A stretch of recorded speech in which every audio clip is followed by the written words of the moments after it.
AI দিয়ে নিজের পাশে মেয়ে লাগিয়ে পিক বানিয়ে যারা সেই পিক সোশ্যাল মিডিয়াতে আপলোড করেন তাদের উদ্দেশ্যে বলে শুনেন, আপনারা কি এআই দিয়ে নিজের পাশে মেয়ে লাগিয়ে নিজেকে স্মার্ট প্রমাণ করতে চান, নাকি আপনাদেরকে যে বাস্তবে কোনো মেয়ে পাত্তা দেয় না তাই এআই সাহায্যে মেয়ে লাগিয়ে নিজেকে সান্ত্বনা দিতে চান?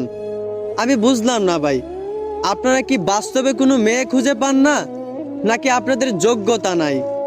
একটা কথা মনে রাখিয়েন, এআই দিয়ে নিজের পাশে মেয়ে লাগিয়ে সেই পিক সোশ্যাল মিডিয়াতে আপলোড করা এটা কোনো ভদ্র ছেলের কাজ হতে পারে না, হোক সেটা রিয়েল অথবা এআই। একজন ছেলে শুধু তার বউয়ের সাথে পিক তোলার অধিকার আছে, বাকি মেয়েদের সঙ্গে কিন্তু অনুমতি নাই। এবার হোক সেটা রিয়েল অথবা এআই। অতএব নিজের ফ্রেমে কোনো মেয়ে রেখে সেই পিক সোশ্যাল মিডিয়াতে আপলোড দিয়ে নিজেকে অভদ্র প্রমাণ করিয়েন না। আশা করি বুঝতে পারছেন। ধন্যবাদ।